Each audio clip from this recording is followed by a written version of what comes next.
Well, good morning, everyone, and welcome to the Environment and Infrastructure Committee virtual meeting on 14th of March. I've said this at every meeting for the last 4, I think, that I was really hoping would be back in the chamber, but sadly not. We are virtual again. The technology gremlins in the chamber have prevented our return, but it's our last meeting, so I want to welcome you all.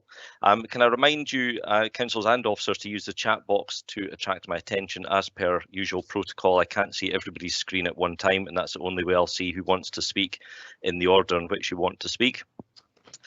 Usual rules apply if you don't mind. If you've got a question and a follow-up on a particular topic, we'll have them all together. But if you want to ask questions on separate parts of the paper, if you could do them separately and go to the bottom of the queue, and I'll make sure everybody gets a chance to ask their questions. Are there any apologies for today, Kirsten? Yes, convener. We have an apology from Councillor McCall with Councillor Hearn substituting. Okie doke. And do you want to go ahead with the roll call? Yes, morning members. When I call out your name, if you could please confirm that you are present. Convener, we've heard from yourself. Councillor Ahern. Present. Councillor Baird. Present. Councillor Bailey. Present. Councillor Barnacle. Present. Councillor Donaldson. Present. Councillor Duff. Present. Councillor Gray. Present. Councillor Jarvis. Here. Councillor Lang. Present. Councillor Parrott. I'm here. Councillor Robertson. Present. Councillor Simpson.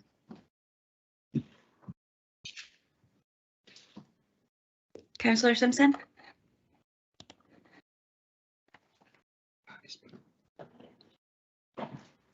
Come back. Councillor Smith. Good morning. I'm here. And Councillor Williamson. Here. Can I just confirm if we have Councillor Simpson in the meeting? I'm here now, thank you. Oh, thank you. All members are present, convener. Thank you very much for that. I see Councillor Ling has a question on the minutes. I'll come to that in just a second, if you don't mind, Councillor Ling. And Councillor Donaldson has beat me to it. I was going to ask if anyone has a declaration of interest. Can you please pop that in the chat box now? And whilst that's happening, Councillor Donaldson has a declaration of interest he'd like to make. If you'd go ahead with that, please. Thanks, convener. It's in respect of item 6, as I'm a trustee of Perth and Kinross Heritage Trust. I think I also have to declare an interest on item 7, as the Perth and Kinross Countryside is the lead agent on that proposal, and I'm a trustee of the Countryside Trust as well. Okay. Thank you very much, Councillor Donaldson. Are there any other declarations? Having trouble saying this today, declarations of interest? I'll assume not. So that brings me on to item 3, which is my request for us to approve the minutes, but I see Councillor Ling has a question. Oh, sorry, we have a declaration. Before we do that, if I can go back to declarations of interest, Councillor Robertson, please. Yes, I also serve in the Perth and Kinross Countryside Trust, so I should really declare a declaration of interest in it. Okay, thank you, Councillor Robertson. We'll record that. In the event of no other declarations of interest, that takes us on to item 3, which is my request to have us approve the minutes. But I see Councillor Ling has a question. If you'd like to go ahead with that, please, Councillor Ling. Thanks, convener. I'm sorry for putting up question twice, but my chat function seems to be giving a bit of problems today. It was on the proposed urgent business item. In the recess there was said that there'd be a paper coming about the condition of the road surfaces to the next D&I committee, and I see it's not there. And the other question on the waste management plan was when I raised the point about the 230,000 annual foil trays going in landfill. The officer, with your help, we got to the crux of the matter, and they were going to look into it, but we've not had any update on that, if we are able to recycle them or we're still not. So I was wondering if there was an update, because there's no point having a committee meeting, asking questions, and then there's no follow-up to it. So okay, thanks. Thanks for that, Councillor Ling. I wasn't in that private discussion you had with the officers about your urgent business, so I'll let them answer that, and I'll maybe ask committee services to update on that point on the foil trays. So I see Barbara wants to come in, so I'll let Barbara take that one. Barbara. I'm struggling to get my camera off. There we go. Thank you, Convener. Councillor Lane, we looked to bring a report on, the roads asset management, and that was all of the roads asset management. The data, while we have received, the normal information we would get is still not 100% validated, so we could not bring it to this committee because it wouldn't, while we have every faith in the accuracy of it, but we also then didn't have, other information in terms of all the other roads assets, such as our bridges and street lighting. So that's why that report is not on this committee.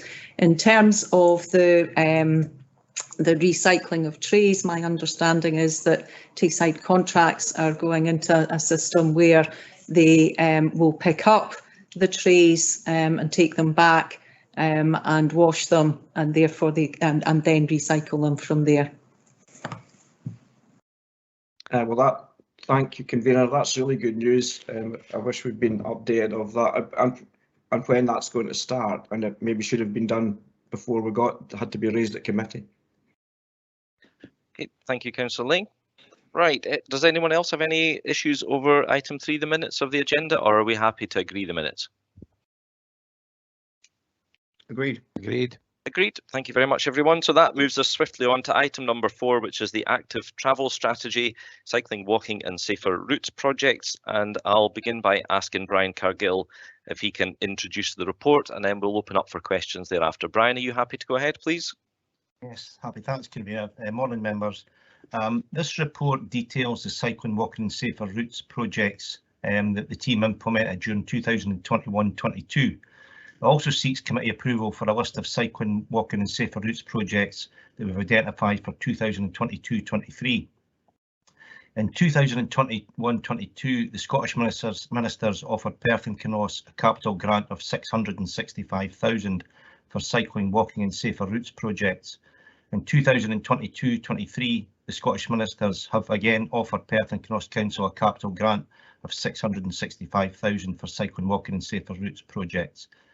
Transport Scotland expect that the cycling, walking, safer routes grant will be used for the purpose of undertaking a programme of works for local cycling, walking and safer routes. The conditions of the grant are that local authorities shall spend a minimum of 36% on works and promotion relating to cycling, as approximately 45% of the 2021-22 grant funding was spent on cycling related works. The terms and conditions of the grants were met.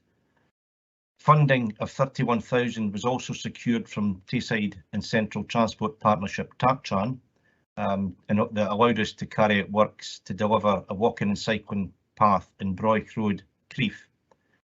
We also secured £33,000 from TAPTRAN again that allowed us to deliver a footway project at Ferries Road in Perth. Details of the various schemes approved and how the funding was spent are in 2021-22 are all listed in Appendix 1. The projects shown in green in Appendix 1 were completed during 2021-22, and the projects shown in red were not completed, and we'll look to address these in 2022-23. Good news, in addition to this report, since it was submitted, is that we've also been awarded a further £75,000 from Transport Scotland for an active travel project in Aberfeldy. The schemes that have been identified for implementation in 2022-23 are listed in Appendix 2, and the associated plans for the works are shown in Appendix 3. The proposals from 22 and 23, Appendix 3, numbered 1, 2, 3, 4 and 5, were identified following street audits with Living Streets and the Centre for Inclusive Living, and also the respective local members and community councils who raised requests with ourselves. The projects from 6 through to 18 for 2022-23 have been identified through working with local communities, schools and elected members. Applications for funding will be made to both TAPTRAN and Sustrans again this year, and all schemes listed in Appendix 2 will be implemented within the current financial year if match funding applications are successful, and should any application be unsuccessful, then those projects with the successful match funding bids will be prioritised. The schemes identified will ensure that approximately 50% of the grant funding is spent on cycling works during 2022-23, again meeting the grant requirements. This report provides an update on the projects implemented through the Scottish Government grant for cycling, walking and safer routes in 2021-22, and it also details the schemes which are proposed to be delivered from the same grant in 2022-23. I'm happy to take any questions. Thank you very much for that. I see a few questions popping up in the chat. First of all, we'll go to Councillor Barnacle, who'll be followed by Councillor Simpson, please. Yeah, thanks, convener. Morning, Brian. Whilst I welcome the projects in the report, my observation is that we've just got the one item in Appendix 1 relating to Kinross Shire, none of thought, and then nothing for Kinross Shire in paragraphs 2122, Appendix 3. Are we missing something, or is this something that should be addressed by the area committee? It's just a parochial question, but are we missing something in not being included in projects going forward? Yeah, thanks, Councillor Barnacle, for that question. We actually carry out the prioritising of the projects through the road safety priority list, and that's how they filter their way to the top. And we try to work our way through those that have reached the top and accumulated higher scores. However, there are a number of projects that are being carried out in the Kenos Shire area. I think in particular, you're well aware of the A977 project, and there's still 2 large outstanding projects to be delivered this year with that. We're also fortunate to have other budgets, other capital budgets that allow us to provide works out with the CWSR grant. So if there's anything that you're aware of that you feel that we're missing, please by all means raise it with us, and we can see where that's sitting on the list. And if it's within our powers to deliver it, we'll happily do so. Thanks very much. Thank you, Councillor Barnacle. Next up is Councillor Simpson. My only surprise is Councillor Simpson second and not first on this particular item. So, Councillor Simpson. I'm just getting old, convener. That's what it is. I have a couple of questions, but I'll go back in the queue like a good boy for the next one. I have a concern with all these. It's all good news here, convener, but I just wonder if we can have an assurance from officers that we have capacity within the team to fulfil all these jobs, because we all know that sometimes when we want things done with the roads and network, there seems to be a lack of capacity, and I just wanted an assurance on that first. Thanks, Councillor Simpson. You're absolutely correct. We have struggled, but we've struggled for many years, but in particular the last couple of years with COVID, we struggled incredibly.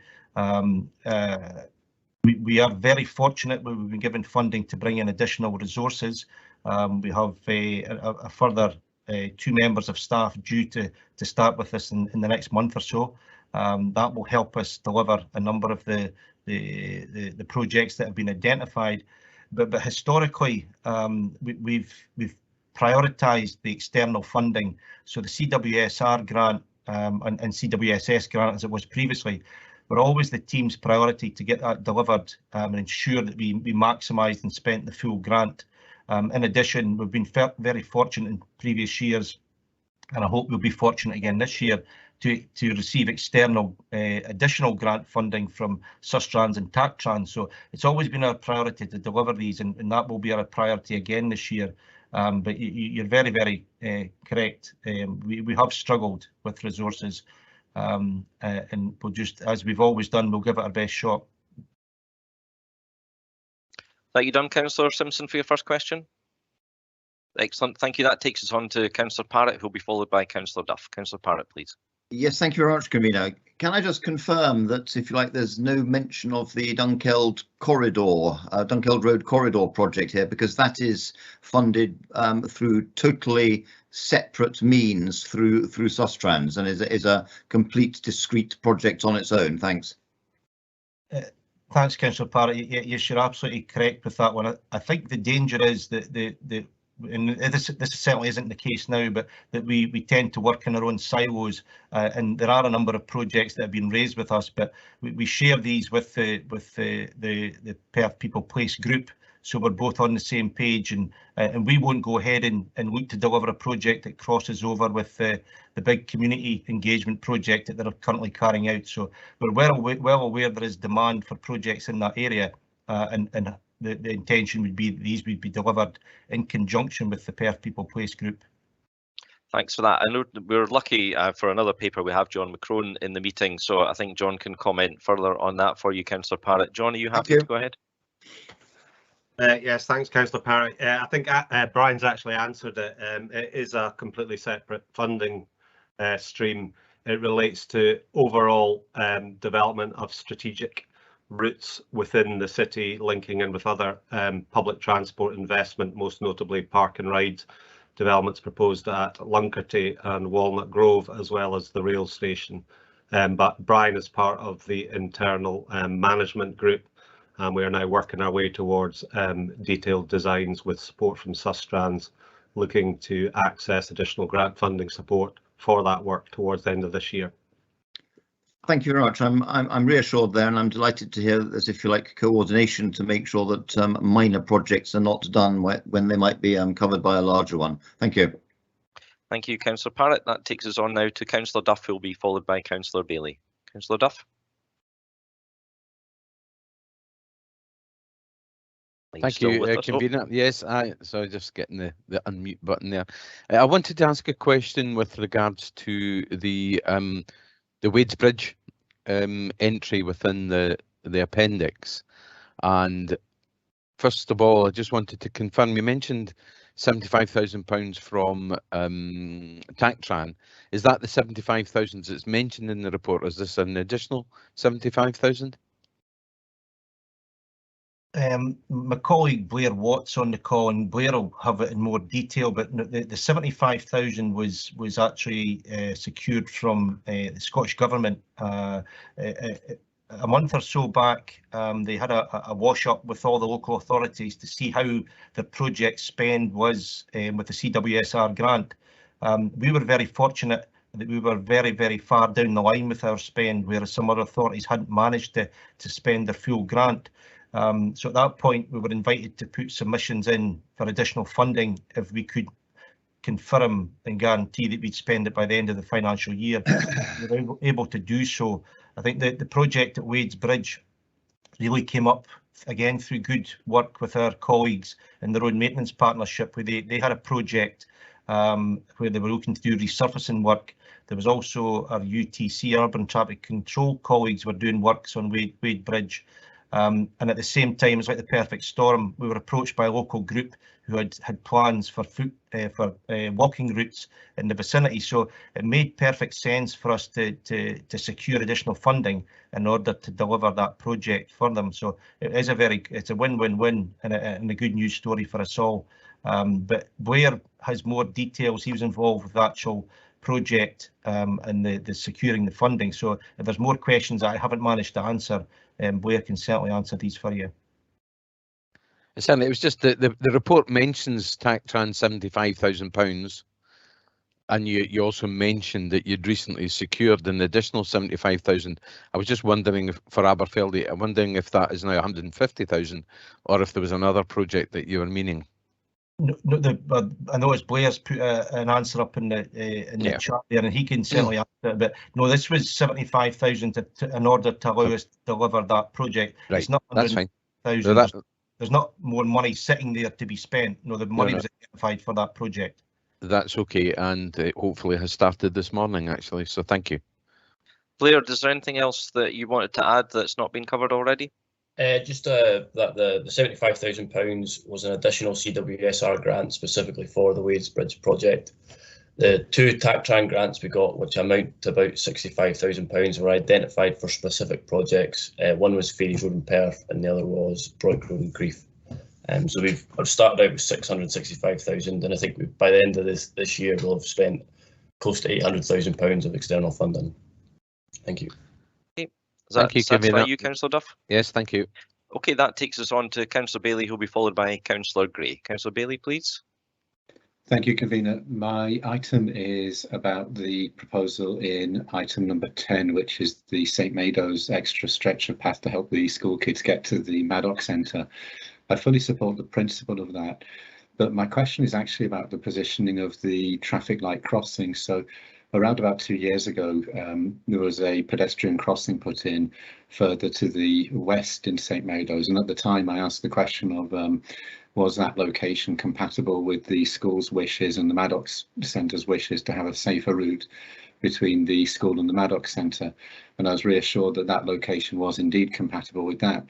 So I'm therefore surprised to find that we are now proposing to build a short section of path that will deliver the children onto the road at a different location along a decent distance east of where the traffic light crossing is. So I suppose my question is that, oh sorry, I should really ask, what's the background to us having put the traffic light crossing in location A, saying that was the desired location for the school kids to cross, but then putting in this extra bit of path that puts them out at location B, where there isn't a traffic light crossing? Did the school change their minds?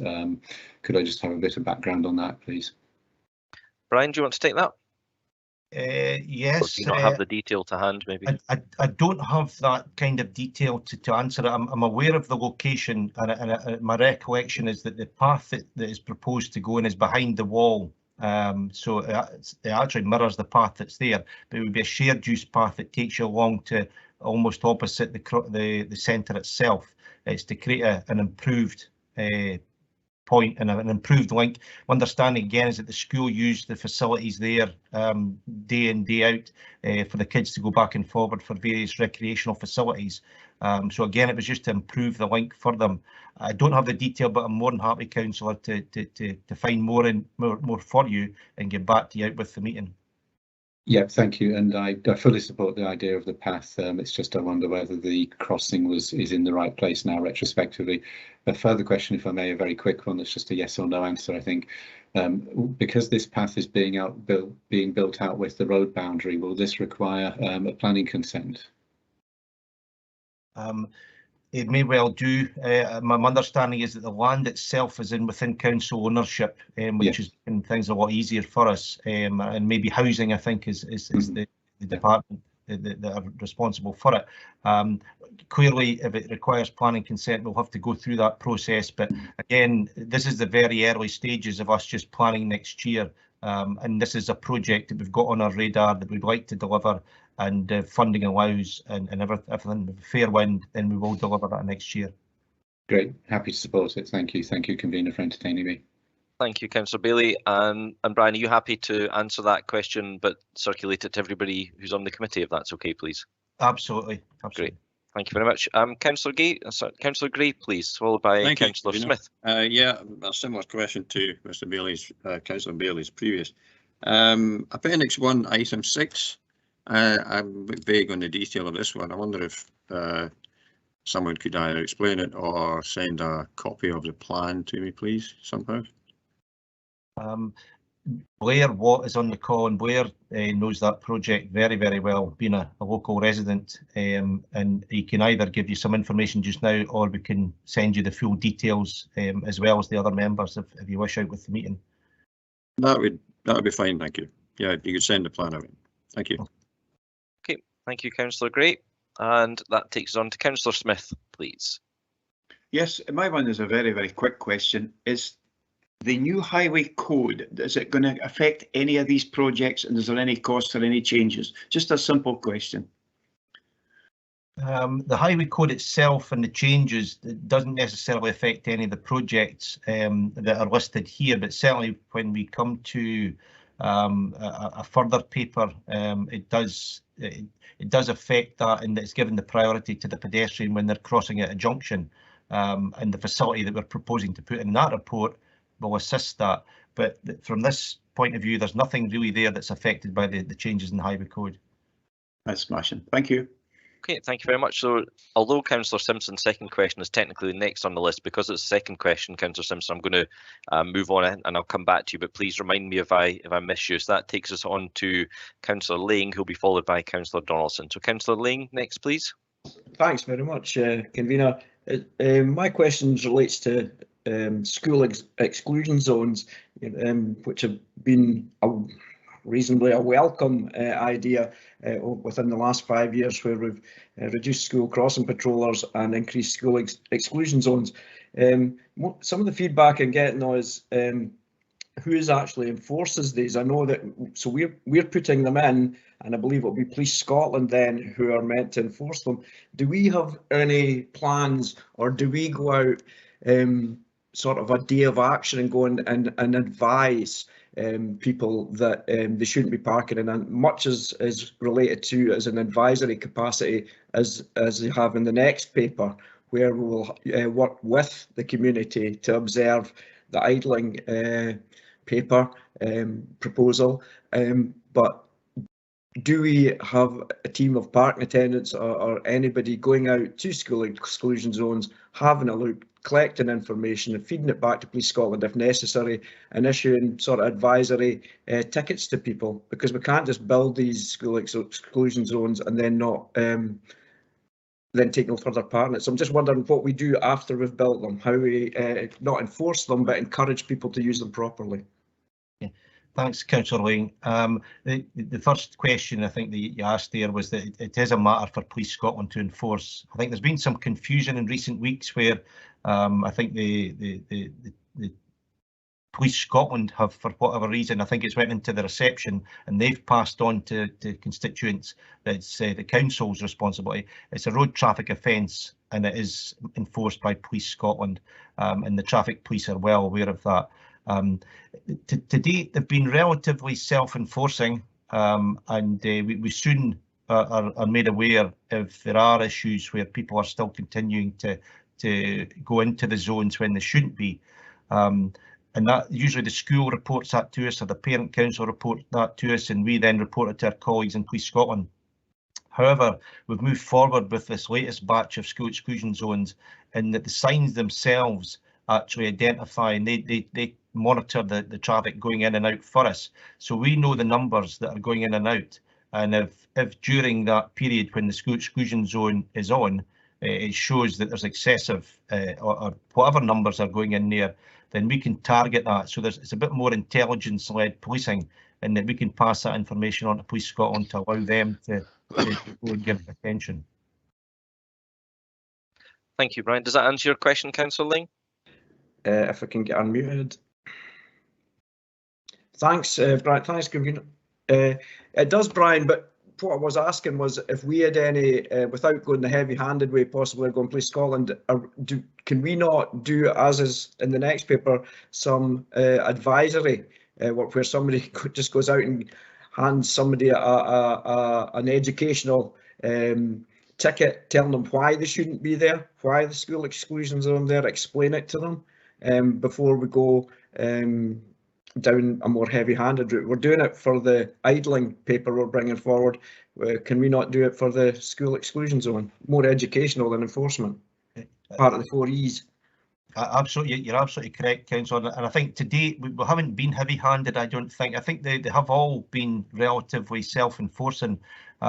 We have, in the early stages of it, used the schools and the pupils in the schools and the parents to get the message out, to educate them as to why they're going in and why they shouldn't be going into the zone. And we have followed that up, and the schools have followed it up in their newsletters. I think it would really be in excessive cases where it requires the heavy-handed approach. And certainly my experience is that even Police Scotland, when they go out, they're not going out looking to issue tickets. They're going out in the first instance to educate. And if it does continue, then they have that tool in their bag to issue tickets if need be. Okay. Are you happy with that, Councillor Lang? Does that answer your question? Hang on. Yeah, thank you very much. Okay, thank you very much. Thanks, Brian. Thanks. That takes us on to Councillor Donaldson, please. Thank you, Convener. Turning to the 22-23 list, can I just note quickly on item 12, I'm very pleased that the King Street, Commissioner Street outbuild is going to happen next financial year in Crieff. Obviously, I appreciate that had to be held up until Strathern Hotel was demolished, and thank goodness that has now happened. My question, though, relates to the shared use path from Broich Road up to the campus, with 60,000 under the funding, 60,000 from TACTRAN. Could I ask, and Blair Watt is here, and he may have the best idea on this, do we have a kind of a timeline on that as to when work may commence on that path? And could I also ask, with the path potentially an issue, especially at the intersection between Broich Road and going up to the campus, is the issue of flooding? Will that be factored in? Do you have the answer to that, Brian, or sorry, Blair? Thanks, Convener and Councillor Donaldson for the question. We don't have timelines for the 2022-2023 projects just yet. We're still working our way through the 21-22 projects, but very quickly, once the end of the financial year happens, we'll start working out kind of the plans and project timelines, and we can certainly update ward councillors for each project on likely timescales. Thanks. And with regards to the second question, yeah, flooding we'll take, we'll speak with the road maintenance colleagues to see if we can improve things or make sure that we don't make it any worse. Thank you.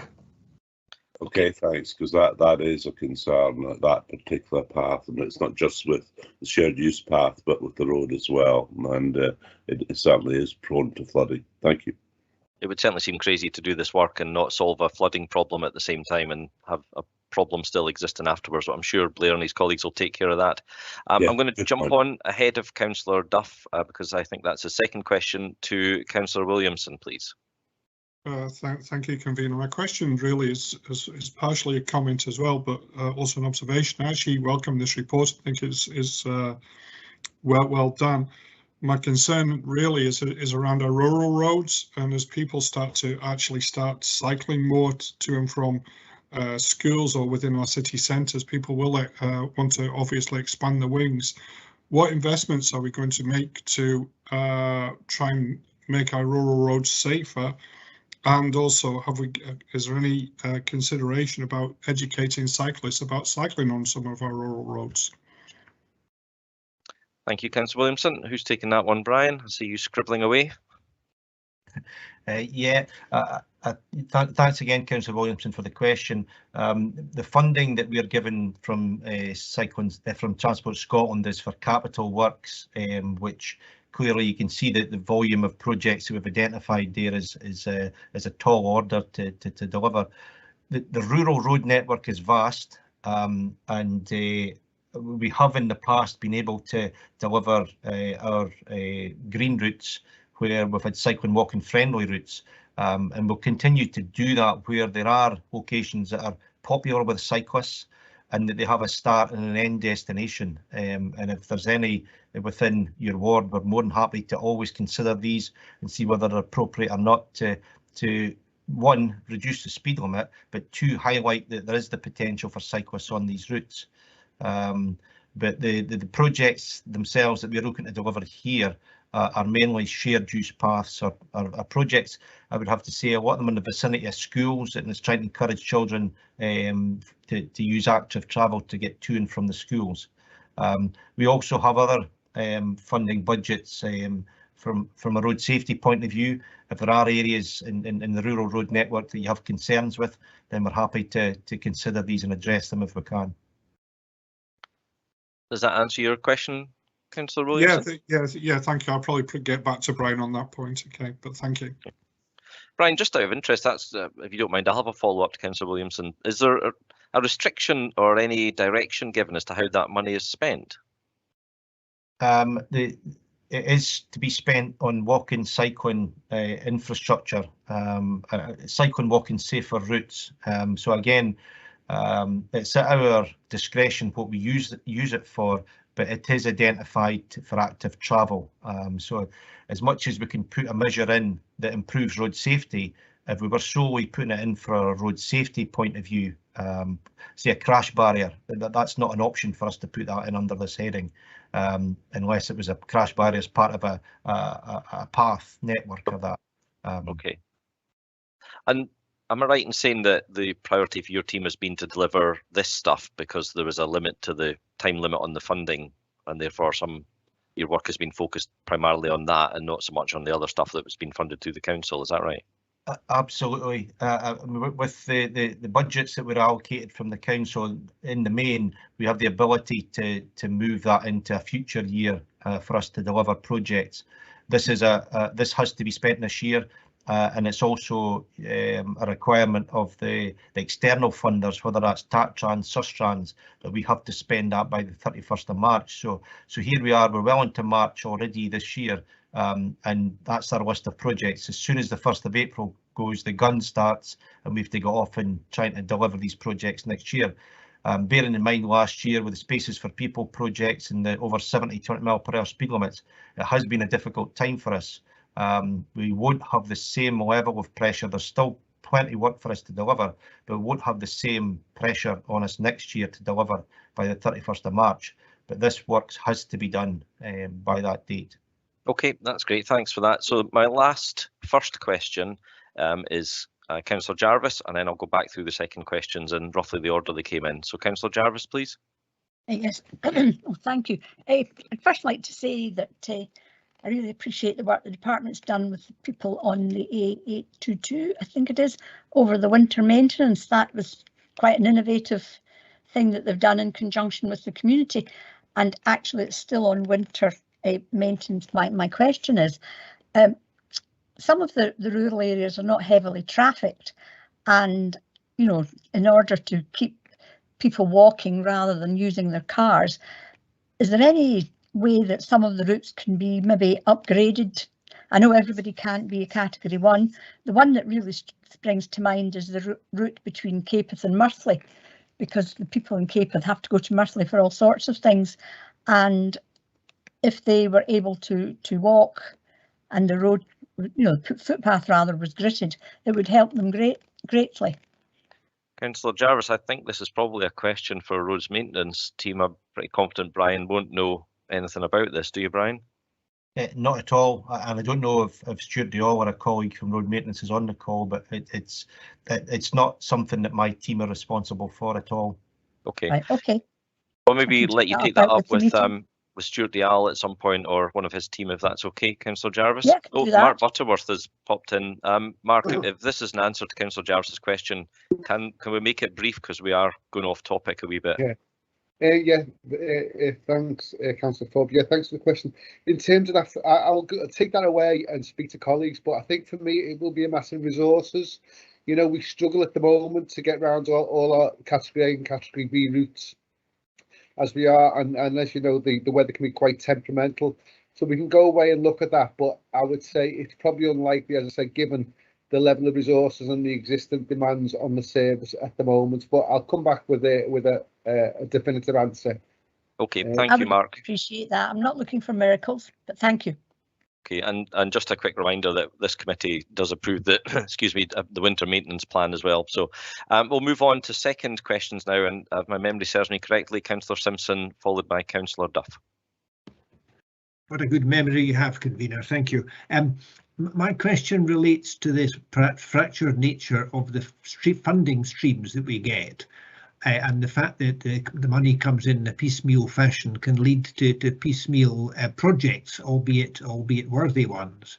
And as you know, having cycled around Perth with me, convener, the main issue with active travel is the fact that an awful lot of the projects don't link up with anything else. So you're cycling down the road and it just simply runs out. Can I ask if we have plans in the near future, hopefully, to link active travel together rather than to have these isolated bits that pop up here and there, which, in my opinion, after 65 odd years of road cycling, make it more dangerous rather than safer? Thank you, Councillor Simpson. I'm still getting my breath back after that cycle you took me on 2 years ago. Brian, are you able to answer that question for us? Yes, I think the nature of Perth and Kinross, it's such a vast area with so many communities, and we've always tried to deliver what we can in where we're requested, and a small section of footpath or cycle, a shared use cycle path in St Mary's could make a huge difference to that community and can make a huge difference to the children getting to and from the school safely. But we do try to look at it strategically as best we can. You're absolutely right, Councillor, in that as soon as the gun goes on the 1st of April, we're trying to get these things delivered, and without necessarily knowing what funding is coming in future years, that is a challenge for us. But we do try and look at it strategically, and I think the Green Routes is a good example of that, where we've got networks that tie into core paths. I think 2 examples that come off the top of my head as well, where we've worked well with our colleagues in the Perth and Kinross Countryside Trust down at the Begley Strait, where they're working on a project currently where we delivered a project that linked Bridge of Erne to Abernethy. That was again, there was a bit of joined up thinking there. We knew what each other was doing. The other example we give as well is at Ochterarder, where again our Countryside Trust colleagues have provided excellent infrastructure, and we have on the back of that have provided infrastructure to tie into that. So it may seem at times from the outside that it is a bit disjointed, but with the resources available, we do try to work strategically with our colleagues. Thank you, Brian. Does that answer your question, Councillor Simpson? It does indeed, Convener. Thank you. Thank you. And I think, as we've heard many times before, Sustrans do really like what we do here in Perth and Kinross Council, and that's why they keep giving us more money. Is that be fair to say, Brian? We've been very, very fortunate. We've got good relationships with Sustrans, and in particular TACTRAN in the last couple of years. It's always difficult when we set out to try and get match funding because everybody's competing for that piece of the pie. We've been done very well in the past, and I've no reason to believe why we won't do well in the future as well.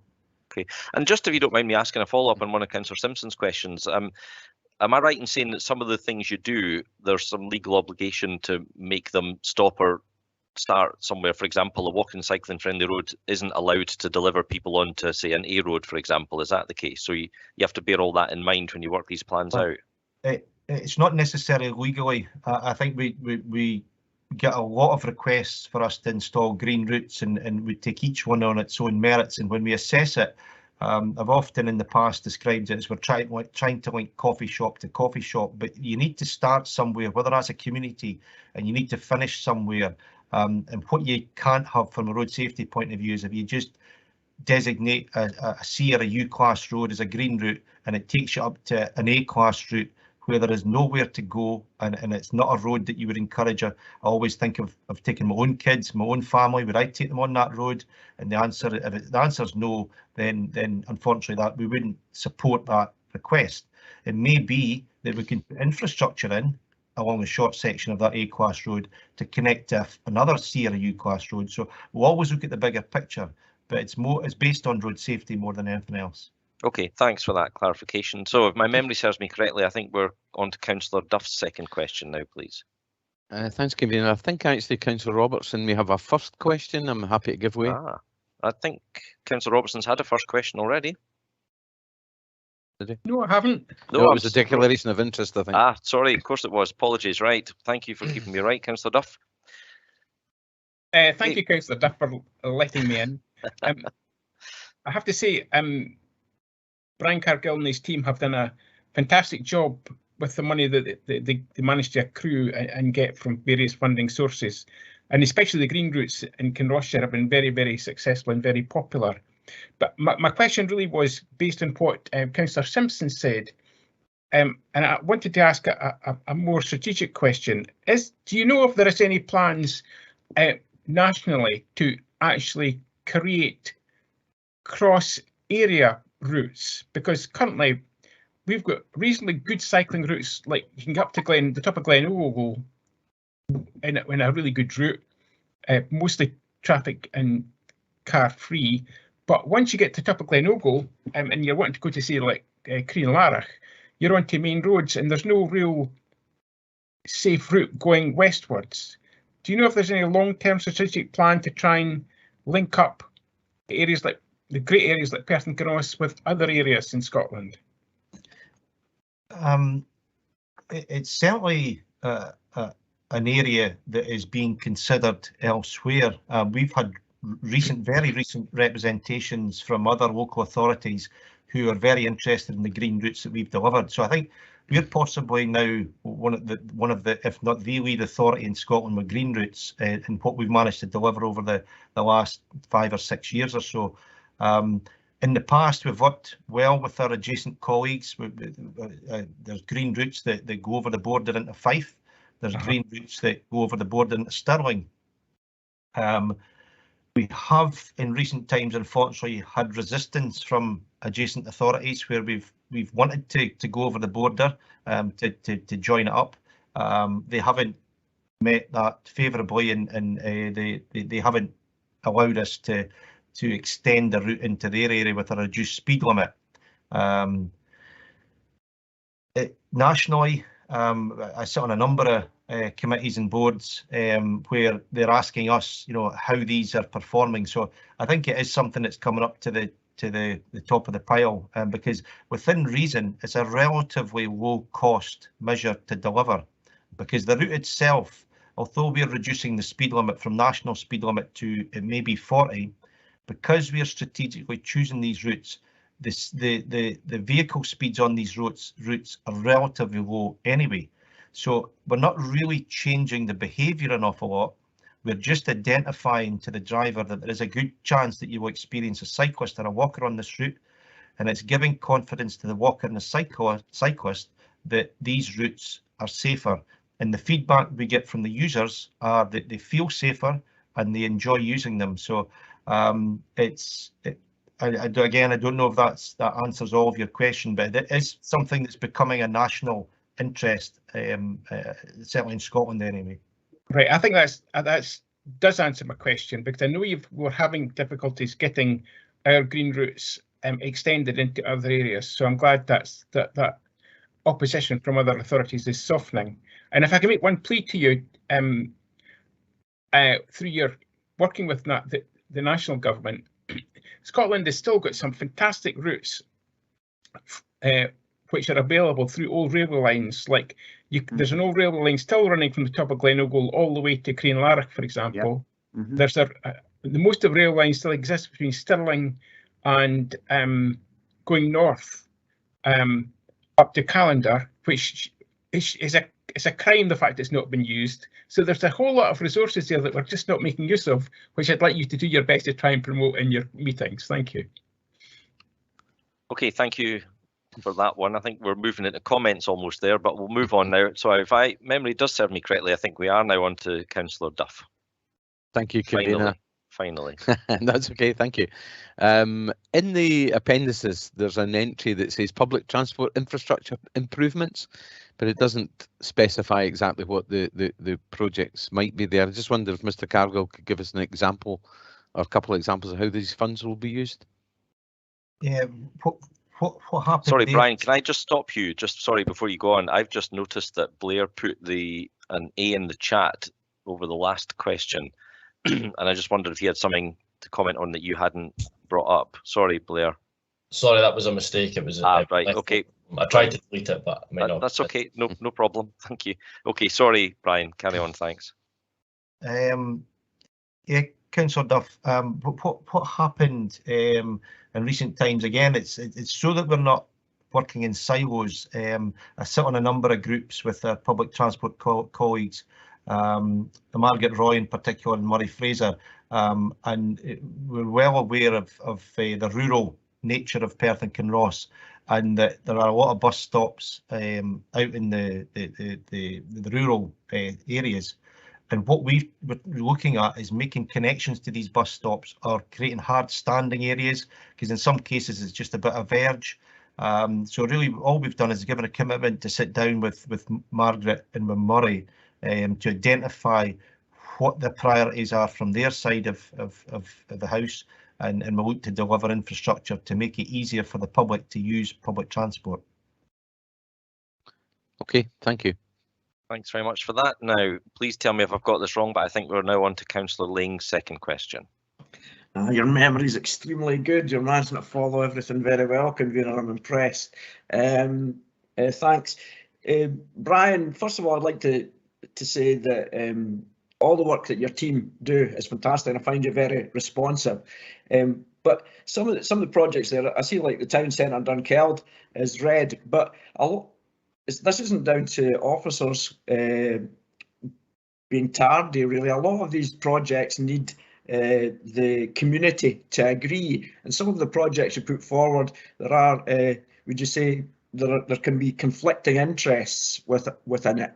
And the second part of my question is, you seem to have a lot of capital money to spend on doing things, but speaking to the team and looking at things, it seems to be revenue money you're lacking and capacity. And the more and more capital money you have and projects that come forward, the capacity to get them out and get the money out the door and get the projects completed seems to be a problem. And I think I remember, convener, that we put in for 2 extra officers, but I think it was only for, you know, short-term contracts. So Brian, are you finding it difficult to recruit other officers because of they'll find other work for the full-time contract rather than a short-time contract? And thanks, Councillor. Yeah, a couple of questions there. I think you're absolutely right. I think the nature of the work that we're involved in, it's very contentious at times. And as much as we may think it's a good idea, when we actually get to the community engagement side of things, we find that maybe there's not the level of support. In the past, we've often been reactive to individual requests, and then when we get further down the line, we discover that that's not what the community wants. We're relatively confident that all the projects we've got here will have that community support because it's come from the community, the requests themselves. And I think the second part of your question about the capacity and the revenue spend, you're absolutely right. I think these projects here are big projects, are very time-consuming projects, but we can often make a difference just simply with some of the revenue works that we do, where we provide a simple bend warning sign or whatever type of warning sign that's requested. That does prove difficult for us to deliver because there's a lot of work in that, although it's a simple thing to deliver. And I think the third part of your question was about attracting resources to Perth and Kinross. I think we're a very appealing authority to come and work for. But what we've found in the past, and certainly this past year, where we were fortunate again last year to be given funding for a temporary technical assistant and a temporary technician, was although it was appealing, the length of the contract that was offered, a short-term 1-year contract, wasn't sufficient to secure the level of candidate that we would hope to get. And the applicants, certainly with 3 goes at this, in the first 2 rounds of advertising and interviewing, we discovered that the candidates, the learning curve was too great. We had candidates who had no technical skills applying for it. And the year would have been over by the time we would actually really been able to deliver anything on the ground with the candidates that applied. However, we were very fortunate in the 3rd go that we had at it, that we've interviewed, and we've now got a technician that we've offered the post to and has accepted it verbally, and similarly a technical assistant that we've offered the post to and has accepted it verbally, that we're very happy with the level of them. So we're really quite excited about the next year, and that these 2 temporary posts will help us deliver a lot of the measures. Unfortunately, at the end of that year, we've no idea what's going to happen, but we've found 2 candidates that we think will make a difference to us. Does that answer your question, Councillor Ling? It does, thank you. And that then the decision rests with all of us, or anybody who comes back next year. If we're going to fund these, comes down to councillors, elected members to decide. So thanks for that insight, Brian. No, I totally agree with you, Councillor Ling. I don't think it's so much about the level of funding. I think it's the fact that it's short-term funding. Is that right, Brian? That, you know, people are going to happily. I understand Perth and Kinross is a very attractive council to work for, but if you're only getting funded for 1 year, then you're going back on the job market again. It's not quite so attractive. Is that fair? That's absolutely the case. And we did get with 2 candidates in the earlier rounds that both said to us that they would come, but the contract wasn't long enough, which begged the question why they applied for it. But True. Certainly that is the reasons that we've been given from the candidates that we've offered in the past who didn't accept it, was that the contract was only for 1 year, so it wasn't of interest to them. Yeah, fair point. I'm sure that was in the job specification, wasn't it? Yeah, the concern is this year that because it's a 1 year contract, the 2 applicants that we've offered the post to is that at any point they could move on because they get a more secure post somewhere else. So from the officer's point of view, that's a concern for us. Okay. Okay, thank you. Convener, it's down to elected members and budgets to decide if we want to make it recurring or not. If it's recurring, funding, then they're there. So absolutely agree with you. We'll have that choice. Thank you. Indeed. Okay, so we move on now. Let's see if my memory is working well. I think we've got Councillor Smith followed by Councillor Gray. Am I right? And that I think will be the end of. Oh, sorry. I noticed Barbara wants to answer something. Can we just go back to? I think it will be Councillor Laing's question. Barbara. Struggling to get my camera off, sorry. Yes, I mean, I think that this is not a problem that's just unique to Perth and Kinross Council in terms of short-term contracts. We are aware that, what the approach that we're hoping to take going forward for next year's budgets is looking more, again, a 3-year budget process, and that gives a little bit more, certainty in terms of funding. But as I say, it's not unique to Perth and Kinross Council. Thanks, Barbara. And I've also noticed Mark had a request to answer. Was that the same thing, Mark? Yeah, thanks, Councillor Fob. Yeah, I was just going to make the same points as Barbara's made. Thanks. Thank you very much. Right, sorry, back to where we were, which I think was Councillor Smith. Yes, followed by Councillor Gray. Thank you very much, Convener. My question is really a follow-up to an earlier question there, is that when we have some active routes and we obviously have them working well, but there is these missing links between them all. Now, we have a lot of areas up in my area, for instance, where there's a lot, and it's very popular with cyclists and walkers.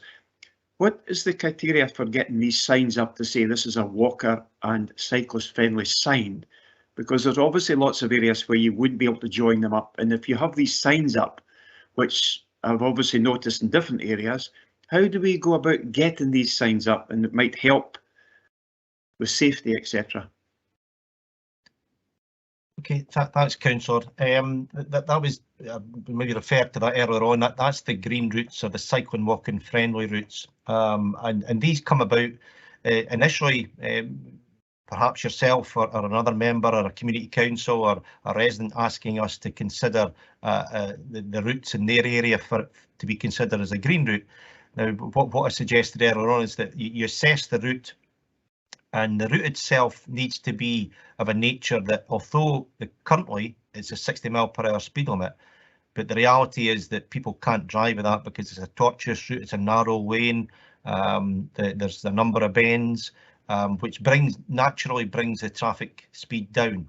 And then the second part of it is that, and where is it going, where's it starting, where's it going, and as long as we can make connections that are safe, and we don't take a family of 4 with their kids up to an A-class route that is again back to national speed limit, and there's no verges, there's no footpaths. These are the routes that you wouldn't want to encourage people to cycle on. So we've got to look at the whole route, the whole picture, and see how we can make these connect. But if you have anything specific, please, by all means, get in touch with us, and we're more than happy to go over that with yourself specifically. Thank you very much. Thank you. Thanks, Brian. And we're going to make this the last question, as we feel as though we've probably exhausted this particular paper. Councillor Gray, please. Yes, thank you, Convener. On the very same subject, Brian, I've got to say, you may be aware that the road I raised recently in the press regarding the route which leaves the A822 and rejoins it at the Braco end, and it rejoins it at the Muthil end, and it's an unclassified road, but it's used as a sat-nav priority route. It's also a cycle route. Now, cyclists come along from Gleneagles, they come along to the Braco end, they come up from Dunblane via Kinbuck to the Braco end, and many of these cyclists come up this route I'm talking about, and then take the back roads to Comrie. it's an extremely busy route, and it's busy because sat-nav are sending people up there. So if you confuse people on the road, it's a fast route and it is fairly straight, and it sends a lot of people from Crieff to Dunblane a minute quicker than they would have if they stuck to the main road. And it desperately needs to be covered as a green route. It's also a footpath up to most of it for circular routes from Mewthal, where people walk their dogs and take walks round the western side of that road. And you are saying we need to put forward a case if you wish to take it forward. That's exactly what I mean to do on this. And if you can give me any further advice on that, I'd be happy to hear it. Thanks for that, Councillor Gray. Brian, do you want to answer that, or is that something you could pick up sort of out with the meeting with Councillor Gray? Yeah, more than happy, Convener Councillor Gray, to pick that up and look at that in specific. It's certainly well aware of that. I think Darrell McEwen's been heavily involved in this one in the past as well. Just a very quick comment about the sat-nav side of things. We have no control over sat-nav companies putting any kind of information in, unfortunately, and it's a common concerns that's raised with us that vehicles, unsuitable vehicles, are using routes that they shouldn't be. I think the unfortunate thing as well is the nature of Perth and Kinross is a rural community. As much as we don't think some large vehicles should be on these roads, they may be servicing farms or whatever community that they're heading to. So it's not an uncommon problem, but we're more than happy offline to have a look at your concerns and look at that specifically. Would you happen to know, Brian, if putting a 40-mile green route on it would deter sat-navs from using it as such? We always say, and we've been at this for many years now, simply putting speed limit signs up will not make the slightest bit of difference if it's not appropriate to drive at that speed on that route. So again, that's why it's important the routes that we choose as green routes are appropriate to reduce the speed limit to 40, because in reality you're not doing much more than 40 if anything as it stands just now as a 60. I don't know specifically about that route, but that's the routes that we are choosing. So to put a 40-mile/hour speed limit on it, I suspect would not be a deterrent to somebody who, if they're following their sat-nav blindly, then they're going to use that route regardless of what the speed limit is, or they've no idea what that route is. But it's more a case of, would it deter sat-nav themselves from recommending it? I'm no idea if you don't know, Brian, don't say if you don't know. Yeah, okay, that's fine. I'll leave you guys to pick that up offline if that's okay, and we'll move on. Thank you very much. So I think we'll bring the questioning to a close. It's been a really interesting discussion, and I think when members' questions encourage me to ask follow-up questions, then that's always a good thing. But as a cyclist, as I mentioned earlier myself, not only because I think it's a good thing to do, I find the cost of fuel is making me cycle an awful lot more. I really welcome the content that's in this paper, and there really is something for everyone, from wider footpath, dropped curbs, 20 limits, build outs, etc., etc. So I'm really pleased to see here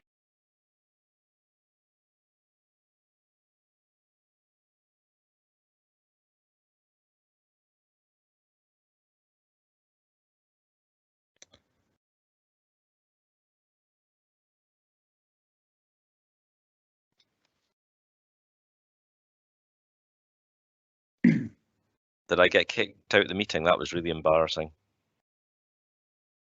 Yes, I think you did, Councillor Forbes. Okay. I came into the office because I thought I'd get a stable internet connection, and there we go. Right, okay. Thank you, Councillor Bailey, for being concerned about me being missing. Right, we'll start again. I'm just going to say, Brian, thank you very much for bringing this paper forward. I know you all work really hard, and there's still a massive list of jobs to be looked at. So thanks for all that you and your team do. So on that base, I'm happy to move this paper, and I wonder if Councillor Baird is happy to second. Thank you very much, Convener. Yes, this paper has brought us lots of questions, interesting questions all about all the cyclists, but we've got to remember these routes we've been talking about, there are shared routes. Got to remember that there can be pedestrians walking on the route as well, so it is good that we all want to be out and about walking and cycling. And I would like to thank the officers who have done an enormous amount of work over the last few years trying to bring all these projects together, and I'm pleased to see they're throughout the whole of Perth and Kinross, so I'm more than happy to second this paper. Thank you. Thank you, Councillor Baird. Now open up to comments, and Councillor Barnacle is first. If there are any further comments, can you please pop a C in the chat box now? Thank you, Councillor Barnacle. Thanks, convener. Very briefly, just returning to the issue of sat-nav. Can I just say, and I understood completely Brian's reaction to Councillor Gray's question on sat-nav.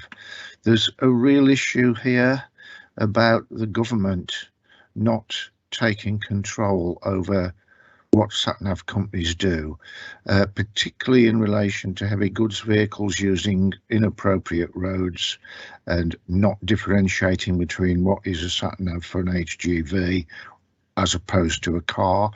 And I really feel that the government should intervene, and we should as a council press the government on really addressing this issue of inappropriate usage of sat-nav. It causes so many problems and we're unable to do anything about it, and unless there's a change in the law and government intervention, that will continue. That's my comment. Thank you very much for that. Next comment is from Councillor Bailey, who will be followed by Councillor Lane. Yep, thank you. Fully support the ambition in these and looking forward to the programme getting on track.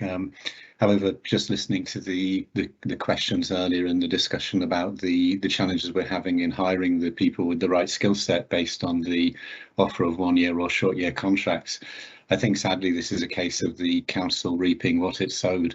And just want to remind members that in the, I think it was a November meeting of last year, myself and independent group colleagues did move for a 3-year budget setting cycles, but to my recollection, I don't think anyone on this meeting voted in support of that.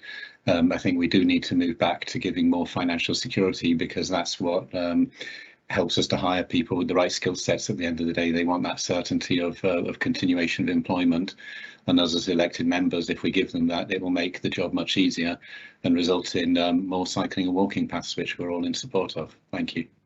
Thank you, Councillor Bailey. Councillor Ling, and at the moment, Councillor Ling's the last comment. If anyone else wants to comment, please do so now. But Councillor Ling, please. Thanks, convener. I probably don't hand out praise to officers without great thought, because they're doing their job, but sometimes people go over and above what they're employed to do, and I find that this team are overloaded with work and sometimes come in for criticism from communities that things aren't happening quick enough. But I find them extremely responsive, and they're doing their best in difficult circumstances. So I just wanted to say to Brian and Blair and that, if we can take it back to teams, that I, and I'm sure everybody else here, is really appreciative of the work they do in difficult circumstances. Thank you. Thank you very much, Councillor Ling. Councillor Parrott. Yes, thank you very much, convener. I'd just like to follow up on Councillor Barnacle's point. For me, the inappropriate of sat-nav, whether it's a car driver or a heavy goods vehicle driver using sat-nav, amounts frankly to careless or even dangerous driving, depending on the circumstances. And I wonder whether we are able to, through COSLA and through Scottish Government, because I think roads legislation is not devolved, put pressure on UK Government to take a tougher line with the sat-nav providers and with those who abuse or inappropriately use sat-nav. Thanks. Thank you very much for that, Councillor Parrott. In the absence of any further comments, I will just wait out courtesy for a few seconds and see if anything else comes through. But in the absence of any further comments, I will ask if we're happy to agree this report. Agreed. Agreed. Thank you very much, everyone. That's the end of that report. It takes us on to item 5, which Vice Convener Baird will be taking us through. Vice Convener Baird, over to you. Thank you very much, Convener. So we've left the bikes at home and now we're into the car, which will give another long topic, slightly different. So I'd like to invite Robert Lyle to introduce the report, please. Thank you very much for that. This report seeks approval to enhance the Council's commitment to cleaner air by utilising available anti-idling powers to protect pedestrians and other road users from the effects of particulate matter. In section 1, the background and main issues are that a large amount of traffic pollution is caused by engines idling unnecessarily while parked. It also highlights the people who live in properties next to a busy road as those as the greatest risk of that pollution, and that Perth and Kinross Council's climate change strategy and action plan compels the council to investigate air quality related regulatory measures that support climate change mitigations. Section 2 defines idling as a period of 30 seconds or greater in a stationary vehicle, but officer discretion would be used since there may be bona fide reasons why an engine is idling. And as we do in other regulatory fields, a 4Es approach to enforcement will be used, and officers will engage, explain, and encourage in the first instance. Only when this graduated approach has been exhausted and there is no reasonable explanation for an engine to be idling would a fixed penalty notice be applied. This same approach was used when the Smoking and Social Care Scotland Act was introduced in 2005, and within Perth and Kinross in the last 17 years, this resulted in only one smoking fixed penalty notice being issued. And a fixed penalty notice for this is £20. Section 3 proposes the council exercise available powers in accordance with the Scottish Government guidance issued under Section 88 of the Environment Act 1995, which gives the local authority powers to require drivers to switch off their engines while parked. It further proposes that we focus on known problem areas such as the school pick-up drop-off, bus stances, taxi ranks, outside takeaways and loading bays, and we would also act in a response to intelligence received. And finally, Section 4 recommends approval of the joint implementation of anti-idling powers by regulatory services and parking services.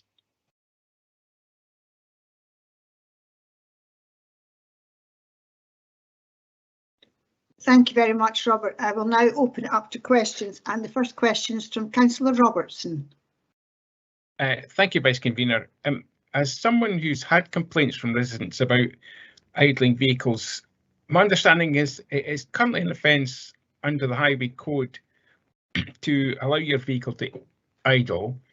But when I contacted the council about it, they said it was almost impossible to take action against it, because you know what it's like. The car maybe sit for 5 minutes, but there's no one about to actually warn the driver. So this is a very, very difficult thing to enforce, I would imagine. And it's really about educating drivers of the dangers of idling cars rather than enforcement. Do the officers agree with that assessment? Completely, Councillor Robertson. This is a carrot and stick approach. You know that as in the Smoking and Social Care Act, it was anticipated that there'd be a huge outcry and a massive furore would ensue, you know, when that was introduced. But everybody accepted it because it was all about changing behaviours, and that's what we're trying to do. Thank you. Thank you very much. Councillor Simpson. Thank you very much, Vice Convener. I just wondered if it's possible to get environmental health colleagues to do some research at hotspots of idling, say outside schools and so on, which would help with education of people there who probably, most motorists don't realise they're causing, I think it's 20 times as much pollution standing with their engine running as they are if they were to drive past. And I think going for the education first is the way, but it's often helpful to have some concrete information. And I wondered if it would be possible. I know there are no extra funds available for this, but if environmental health colleagues would be able to do that at certain areas, I think might find that very helpful. Thank you very much. Robert? Certainly, Councillor Simpson. What we've done is we've teamed up with the parking services team. And the parking services team carry out regular patrols throughout Perth and Kinross. And what they will do is they will have advice leaflets with them in their packs, the same way as they carry dog poo bags and all that kind of stuff. And if they actually get to one of these spots, and I know that they are regularly outside schools and various other areas that are hotspots for parking anyway, that they will then sort of chat to the people. They'll hand them the leaflet. They'll actually discuss it with them and about the dangers of it, the long-term dangers. And we also see it as being resource neutral, because we've already got people out there already. As far as environmental health goes, the environmental health team will probably pick up the ones that are carried out in a more commercial setting, the taxi drivers or delivery drivers, or those ones that are actually sort of at food factories, things like that, that are leaving engines idling. Thank you very much. Councillor Parrott. Thank you very much, Deputy Convener. I wholeheartedly welcome this paper as a signal of intent and seeking to change behaviour. And I cannot imagine people at the moment keeping their engines running for a second longer than they have to, given the price of fuel at the moment. But perhaps I'm just mean. At paragraph 2.6, the third bullet refers to the running of an engine for the use of refrigeration equipment, presumably in the same way the running of an engine while static for the purpose of keeping heating equipment on would be a proper use too. Thank you.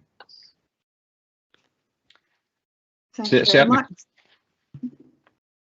Yes, certainly, Councillor Parrott. Yes, sorry about that. Certainly, Councillor Parrott. Those are the exceptions we're talking about. Sometimes people have no alternative other than to leave the engine running, and that's where the parking attendants will be receiving training from the team, so they can use their discretionary powers on that. And you're quite right. I don't like to leave an engine idling either, but I was actually out in Perth on Saturday evening, and at the theatre, not the theatre, the concert hall, there were 3 coaches there, and as I went into Paco's at 7, came back out at 8:30, and the coach had actually been idling for an hour and a half in that location. That to me is inexcusable and is exactly the purpose of this sort of regulation. Thanks. Yeah, you're welcome. Thank you very much. Councillor Duff. Thanks, Vice Convener. I have 2 questions. They're related to the powers of the officers. I think they are connected, and if you're happy, I'll just ask them. Yes. In relation to our officers, do they have the power to require the driver to give their name? Robert, do you want to answer that one first, and then Councillor Duff can ask his supplementary? Yeah. Yes, certainly. I know that there are certain circumstances where we have an organisation called the Sovereign Sons of Scotland that won't be identified as anybody, but that's not somebody we've come across before, except once at Tina Park by myself. But we actually envisage that the number of fines and fixed penalty notices that we dish out will be so small that it won't be an issue. Okay, but I just was looking for clarification there. If a driver doesn't provide their name, what is the options that are open to our officers in relation to that? Yeah, certainly. So if it's parking services that are doing it, parking services have got access to ANPR. So they can identify the vehicles it's coming from, but if a driver says, I'm not giving my name, then they can't compel them, and they've got no powers of arrest. Okay, fine. Another question in relation to power is, does it only apply to vehicles that are on a highway? If somebody is idling their vehicle within their driveway, for instance, is that covered? If somebody was operating a vehicle in their driveway, I would imagine it's to heat it up, for the sake of purposes of defrosting a screen. But again, that's not somewhere where the parking attendants would be, because it's on private ground. So environmental health would probably respond to that actually on a case-by-case basis, and actually use those first 3 E's. Okay, thank you. Thank you very much. Councillor Bailey. Thank you, Deputy Convener. Very well put together report, and very happy to support it when the time comes. But my question is actually about why we didn't do this earlier. Reading the first page, it tells us that the legislation was passed in 1986 and the powers were delegated to us in 1995. Why has it taken us maybe 27-ish years to go ahead and do this and use these powers that are devolved to us? Thank you. Councillor Bailey, very good question. That's one of these other days when hindsight probably wasn't available. But I'll let Robert answer. Robert.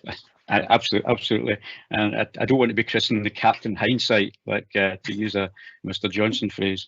Yeah, in this, our air quality team, I'm pleased to say, is actually sort of come forward leaps and bounds. But we used to be given a grant of just under £200,000 per year, and we were actually returning most of that each year because we actually didn't have resource to actually dedicated resource to spend it. Now, part of that fund is actually used to create a post within that team, and since we've done that, we've came forward light years. Great, thank you very much. That's reassuring. Thanks. Thank you very much, Robert. Councillor Barnacle. Thanks, Vice Convener. Paragraph 2.2 is extremely instructive, certainly to me, actually. We're told there what idling does and how it contributes to pollution. And I wonder how many people know that information. Have you considered maybe lucidly putting that information in areas where we're responsible for pick up and drop off points to sort of further encourage people not to idle their vehicles there because of what it says in paragraph 2.2. I'm totally in favour of the report, but I just wondered if that had been considered.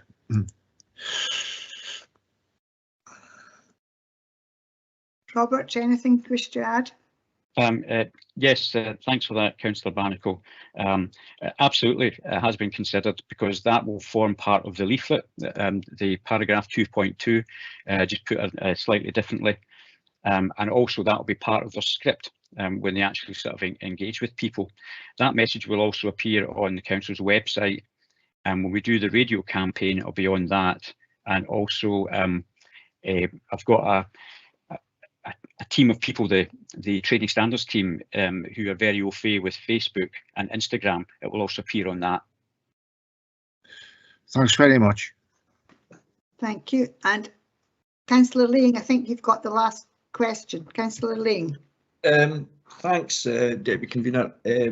Councillor Duff actually asked the question I was going to ask about if it's only on the public highway or in private ground. So I'll broaden out. It's only really for our own information.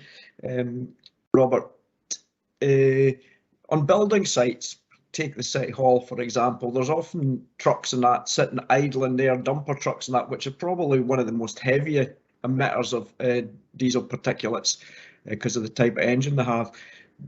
Is it only the highway that will be able to go in, or would we be able to go into building sites and ask for their vehicles to not be idling? Robert. Okay, thanks for that, Councillor Ling. Yes, the building sites that you refer to, any construction sites, the environmental health team will engage with them regarding this too. Okay, thank you. And just another one, if you don't mind. So, if somebody is trying to defrost their car, would that be a reasonable excuse for having your car running? Because if not, people may drive away and commit another offence because they're driving because the screen isn't cleared. Often the de-icer that you're supplied, if it is at -5 or 6, you spray it on and it just freezes again. So will there be latitude depending on the temperature outside? Definitely, Councillor Ling. Those are some of the exceptions. If somebody's defrosting their car, or in cases where it's somebody who needs heat in the car because of a condition, they may be elderly, or they may be carrying people who are immunocompromised, they would be allowed to do it in those cases.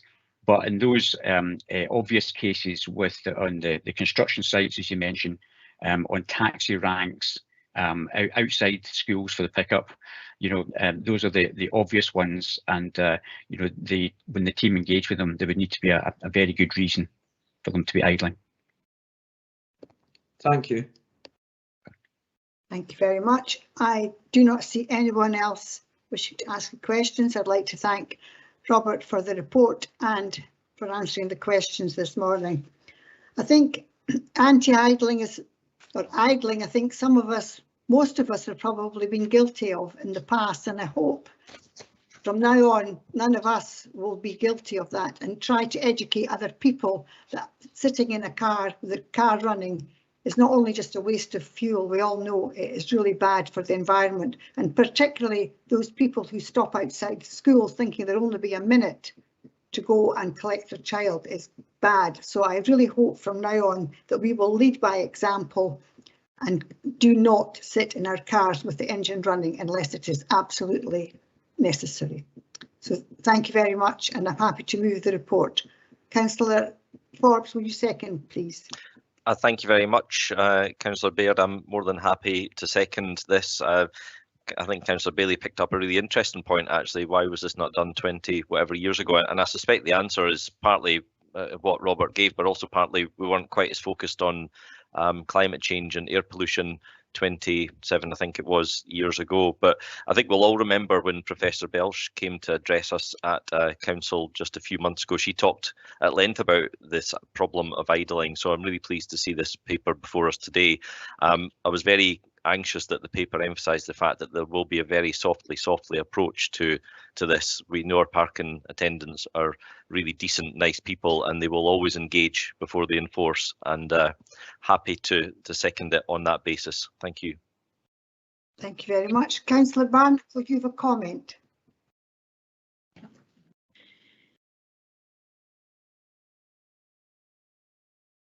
Councillor Barnacle?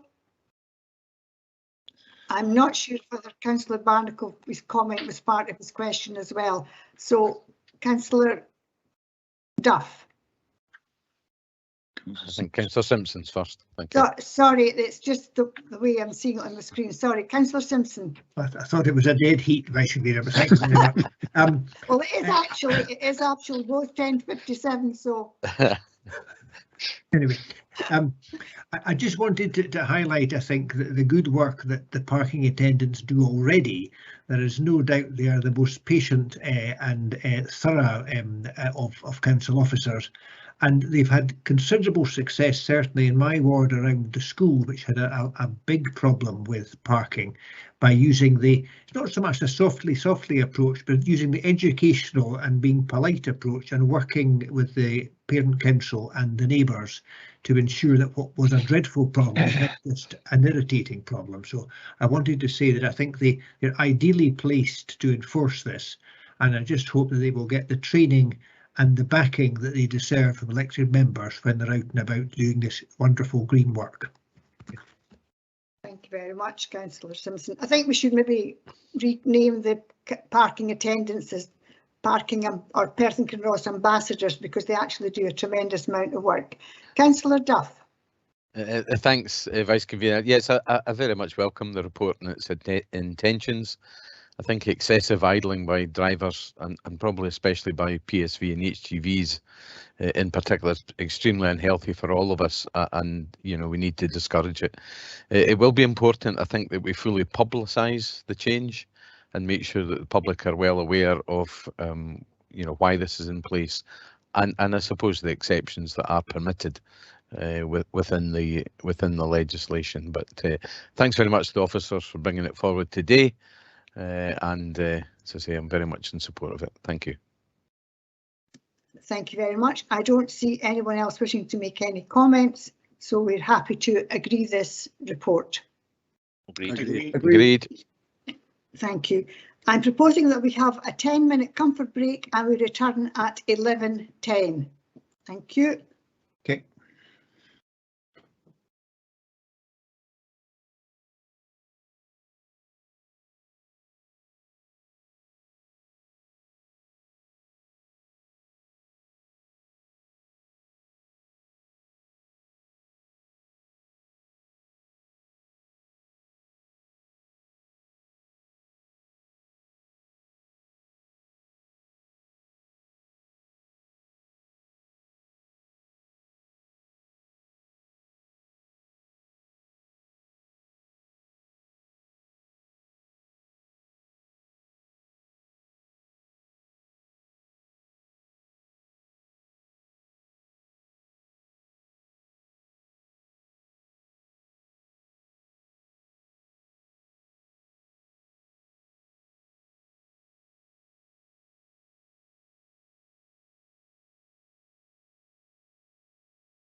Well, councillors, are you all ready to continue? Yes. Good, thank you. We now move on to paper 6, which is the service level agreement with Perth and Kinross Heritage Trust, and I'd like to invite John McCrone to introduce the report, please. Thank you, Councillor. This report seeks approval for ongoing provision of services via the service level agreement with Perth and Kinross Heritage Trust, noting the broader benefits of the relationship, particularly to the repair and improvement of property, and also to the promotion of investment and cultural benefits from the historic built environment. It's also noted within the report that former funding secured via Ganachie for support of the development of conservation area appraisals, and also the development of bids associated with that, and historic building advice will now be considered as part of an internal review, and the council providing services within the context of the recently announced Heritage and Place programme. The report also suggests that previous commitments to the development of a memorandum of understanding with Historic Environment Scotland to give greater certainty across the area be subject to continuing dialogue within the context of regional investment, particularly within the context of tourism and cultural investment. Thank you very much, John. I'm sure we're all aware of the very good work that Heritage Trust do throughout Perth and Kinross. So I'll now open up to questions. I don't see anyone wishing to ask any questions at the moment. Councillor Barnacle. Thanks, Vice Convener. Just one point, it's mainly connected with Perth's historic buildings, but there is a piece in here that talks about the paragraph 2.8, John, is referring to the conservation area issues that are being removed from the agreement and to be resourced independently. Are you confident we can do that without any detriment to the conservation areas? That's my question. Yes, so we're looking at reallocating duties within the context of the planning service and our two conservation officers to assist that review process, and there is the potential through the Heritage and Place programme, where we are waiting for full details, for potential assistance via that route as well, to help both ourselves and the Trust secure additional investment in the historic environment. So the answer to the question is yes. Thanks very much. Anyone else?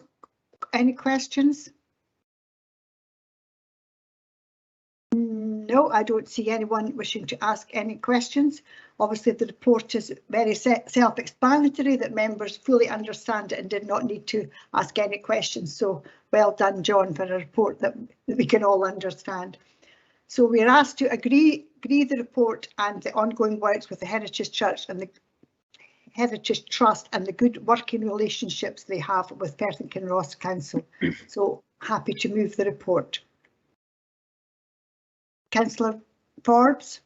I'm happy to second the report. I know the Heritage Trust do a fantastic amount of work for us across all of Perth and Kinross, and just a few months ago I did a guided tour with them as part of Doors Open Day, which was incredibly interesting. I learned an awful lot about Perth and the laid infrastructure, so I'm grateful to John and the staff for bringing this forward, and I'm very happy to second it. Thank you, Councillor Baird. Thank you very much. I will open up to comments.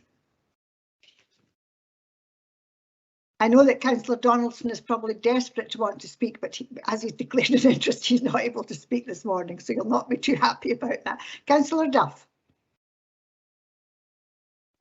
Thanks, Vice Convener. Yes, I just want to echo your comments there. It's an excellent report, and you know, sets out the the value of our relationship with Perth and Kinross Heritage Trust. The report obviously goes into detail about the various things to do with the improvements and maintenance of our structural heritage, etc. But I was very impressed at paragraph 1.7 in relation to the amount of training they've done in skills for the maintenance of these buildings, and in particular the traditional building skills training, and the fact that they delivered these skills to 4,645 people, which is is quite a fantastic achievement. So I welcome the report, and I'm grateful for all the work that the Heritage Trust do in support of Perth and Kinross Council. Thank you. Thank you very much. Councillor Parrott. Thank you very much. I think I'm in many ways echoing what Councillor Duff has just said. I welcome all the good work that the Perth and Kinross Heritage Trust do on behalf of the community here, and I welcome their continuing formal role with regard to the service level agreement. Thank you. Thank you. Councillor Robertson. Yes, I agree with what the other two comments. That we expect Perth and Kinross the Heritage Trust to do a huge amount of work, and I think it's important. We were talking about budgets earlier on. I think it's important that we remember that when we come to setting budgets. Our heritage is something that we can't quantify in monetary terms, but it's something that we all take very seriously, and we rely on the Heritage Trust to try and safeguard our most important buildings. And we also use the Heritage Trust for, or I do, and I advise local groups to do, is to ask the Heritage Trust for advice on a number of issues about how to tackle things, and that is a very good resource to have locally. So well done to them, and thank you for the report. Thank you very much. I see no other person wishing to make a comment, so be happy to agree the report. Agreed. Agreed. Agreed. Agreed. And I will now hand you back to the convener. Thank you. Thank you very much, Councillor Baird. This takes us on to paper number 7, the last paper of our meeting today, and it's a proposed road hump across Old Edinburgh Road, Bridge of Erne. A very self-explanatory paper, but I'm sure there will be questions, and I'll ask Blair to introduce the paper and take any questions. Blair, can you go ahead, please? Thanks, convener. This report details the proposed road hump on Old Edinburgh Road and Bridge of Erne, which forms part of the Perth Kinross Countryside Trust proposed active travel project to link Bridge of Erne to Newborough. The road hump is being proposed to improve pedestrian and cyclist facilities. This report summarises the comments and the one objection that we have received to the road hump. Summary of the responses to the various comments and the objection have also been provided within the response. The road hump has been designed in line with current guidance and good practice. The road hump has also been designed to be sympathetic to its surroundings to mitigate any impact it may have. The proposed road hump within Old Edinburgh Road / Main Street Junction will provide a continuous active travel footway across Old Edinburgh Road. I'm happy to take any questions. Thank you, Blair, and unsurprisingly, Councillor Simpson was straight on the job first off. So Councillor Simpson, and to be followed by Councillor Duff. Thank you, convener. My first question is a straightforward one. These road humps are obviously great things to have. How do we go about asking for some in our own areas? I already have a list, but perhaps in the same way as we request green routes. You can't have too many road humps, in my opinion, and I just wonder how we go about requesting them. Thank you, Councillor Simpson. If you send us a list of requests, we're happy to include them. Obviously, we'll need to put them into our road safety project assessment criteria, which ranks it against other projects. But we're happy to consider any requests, and we will have to follow a similar consultation process as we have with this road hump. Thank you. Councillor Simpson, you said you had a second question. You're happy to come back with that later? Yes, indeed. Thank you. Councillor Duff, please. Thanks very much, convener. Yeah, I think just following on from a comment made earlier on in the meeting, would you be right in thinking that this type of junction structure you're proposing comes on the back of the recent changes to the highway code and the hierarchy of road users and giving priority to pedestrians and others wanting to cross the road here. And I suppose the follow on to that is, can we expect to see more of these in future? Is that the plan? Thank you. Thank you, Councillor Duff. Yes, the road hump and the continuous footway has been proposed to support and reinforce the new hierarchy of road users, which puts pedestrians first in the new rule. As you may be aware, the drivers no longer have priority at junctions, and they have to give way to pedestrians, horses, cyclists, scooters who are ready or prepared to cross. And yes, we are looking to put in more of these. I think it will become a fairly standard kind of setup. You may have noticed within the CWSR report that one of our projects in Primrose Crescent is also proposing to install a continuous footway. Okay, thank you. Okay, thank you very much. It would appear there are no more first questions, so we'll go back to Councillor Simpson for his second question. Thank you very much indeed, Convener. To continue on, I wonder if we might see from officers any criteria there are before such humps are installed, and I think it might be helpful to have an idea of an approximate cost. Did we not agree the criteria at this committee? No. Okay, Blair, on you go. So the criteria for setting up the continuous footway obviously has to be appropriate and necessary.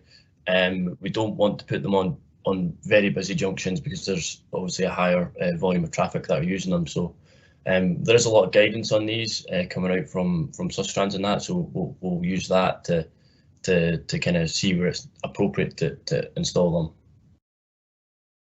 Thank you, Blair. I see no further questions. So in that case, I will push on and move the report. And I think I've said quite a lot about active travel already, but just a reminder for members that we're seeing this because there was an objection. We haven't seen any, I think they're called TROs, is that right, Blair, for quite some time because no one's objected. So that's the reason it's here. So I'm happy to move this report, and is Councillor Baird happy to second? Yes, I'm happy to second this report. Thank you very much. I'll now open up for any comments on this particular report.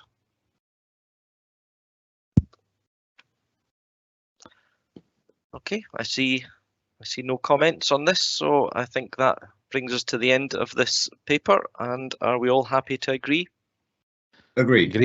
Agreed. Excellent. Agreed. Thanks. So that almost brings us to the end of this meeting. It almost brings us to the end of our cycle, if you like, of committees for this administration. And I think it would be, if you don't mind, inappropriate for me to finish at our last meeting without saying just a few words over the last few years. So I became the convener 4.5 years ago, and it was a very steep learning experience. I mean, that's an absolute understatement. I was literally thrown into the deep end, and had it not been for the support of every single member of staff that I've had the pleasure to work with, I probably wouldn't have survived this. This is a huge and complex service. In fact, it's a hugely complex service. It touches the lives of everyone, whether you live here, work here, or just visit. You will use our roads, our parks, our waste services, our pavements. You'll require winter gritting service. You'll eat in restaurants, which are supported by regulatory services. You may put your dog into a kennel that's regulated by us. Sadly, you'll require the services of the bereavement team. You may take your children to play parks, to attend our events. You walk on our core paths, and you may need help from our flooding team. Either way, this service is here for everyone 24 hours per day, every single day of the year. And we should all be very proud of the service that we, as this committee, are responsible for. The last few years have been a huge challenge for everyone. And to pick out just a few examples seems unfair on all of the others, but we don't have all day. So I'm going to just run through a few, if that's okay. And I've spoken before about regulatory services. We have them here today. I think Robert's still here. They were on the front line in our fight against COVID. Staff members called away from their families on a Saturday night to enter premises where they knew COVID was present. Our parking attendants, who we've spoken about today already, and most of you won't know this, but they are real lifesavers, and I mean that in the truest sense, because on at least 3 occasions that I'm aware of, they have quite literally saved people's lives. Not only that, it was them who were delivering food and medicines during COVID. They're working in distribution centres, and when we started to make progress against the virus, they were controlling traffic outside the vaccination centre. They're much maligned because of the role they play, but we should consider ourselves lucky to have them working here. Our bin crews who deliver the same excellent service during COVID as they did before. Not many authorities managed to achieve that, but Perth and Kinross Council did. The men and women who drive the lorries, empty the bins, are due all of our thanks for that service. And a many thanks to all of those across the council who were involved from a variety of different departments who willingly changed their normal duties to support the effort against COVID. Of all the decisions we've made, the one that I'm most proud of was our decision some years ago to remove the cost for infant burial and cremation. Every single member supported that decision because it was the right thing to do, and I'm proud that it was this committee that took that decision. And the committee's changed members over the years, but many of us are still here, and I think that's because it's a committee that really can change things for people. We don't always agree, but we disagree agreeably, and for that I'm grateful. We all come here to do the right thing, and that's really important. And I want to thank you all, every single member, for your support, your contributions over the years. It was daunting taking the chair so early in my elected term, but the professional support and advice I received from all the senior team made it much easier. Not only the staff in the service, but committee services who've kept me right on procedural matters. And those of you who know me know I'm not a councillor who'll sit up all night studying standing orders, so I'm very grateful to them. More importantly, and recently, the IT team who worked behind the scenes to make sure meetings like this, virtual meetings, can run properly. More importantly than any of that, I'm sure you will agree with me, we should all thank the communities of Perth and Kinross, those who help with litter picks, bloom groups, the recently formed Friends of Cemeteries. We should also mention those who did so much to help others during the pandemic, delivering food and supplies to shielding people, volunteering in vaccination centres, or just being a friendly voice on the phone. And more recently, those who have helped out in the efforts to support people in Ukraine by donating, sorting and packing hundreds of tons of goods. And lastly, but most importantly, I can't finish without thanking Vice Convener Kathleen Baird. Kathleen has been a huge support to me over the years, a source of sound advice and good judgment. We work incredibly well together. Now, that may be because we're complete opposites, or it may be because we share a birthday, or maybe a bit of both. We don't always agree on the way forward, but we always come to a point of agreement. And as you will know, Kathleen is not seeking re-election in May. She has decided it's time to retire, sad as though that is for our political group and the wider council. I'm sure it's the right thing for her and her family. And we should all be grateful to her for her hard work, not just on this committee, but also as Deputy Provost over the last 2 years of virtual meetings. And whoever takes the chair next term will be overseeing a great service staffed by dedicated and committed people, and they will be very lucky to have the privilege to do so. So I want to just thank all of you once again for the support you've given me. And I see there's a couple of comments in the box. Councillor Parrott, followed by Councillor Barnacle, please. Thank you. Thank you, Convener. I would like simply to add my thanks to those of the Convener. The COVID pandemic has provided unprecedented difficulties and challenges in this session. With the urgent COVID requirements, additional burdens were placed on staff focusing on the difficult delivery of vital services through lockdowns and restrictions. Thanks to all those who have risen to the challenges of recent times, and I hope fervently that we return to more normal times soon. Thank you very much. Thank you, Councillor Parrott. Councillor Barnacle? Yes, thanks, Convener. As this is also my last committee of the Environment and Infrastructure group, I'd just like to say that I've been involved with environment and infrastructure virtually the whole time I've been a councillor, over 23 years, and I've always found it a really interesting committee, always found the officers very informative and helpful, and I just wanted to say that I've appreciated that time to put input in. The one thing I remember most of all from previous roles as both convener and vice convener over the years is moving to bring our green space team back in-house when it had gone out to the private sector. I thought that was a really good move that I was pleased to be involved in. So thanks to all. Thanks very much. Thank you, Councillor Barnacle. Councillor Bailey? Thank you, Convener. This has been a committee that I very much enjoyed being a part of. It's one I look forward to. I serve on other committees, but I think people who know me will know I have a passion for this one, and thank you for allowing that to come to the fore. I sometimes do ask challenging questions or put up challenging amendments, but I hope everyone realises it comes from a place of passion for both environment and infrastructure, as well as our wider built environment and the place of Perth and Kinross. So thank you, Convener, for your service during these 4 or so years. Thanks. Thank you very much. So thank you to everyone who has commented, and it seems sad, but I'll bring the very last meeting of the Environment Infrastructure Committee of this administration's term to a close. I wish you all a happy day, and I may well see some of you on the other side. You never know. Have a good day, everyone, and goodbye.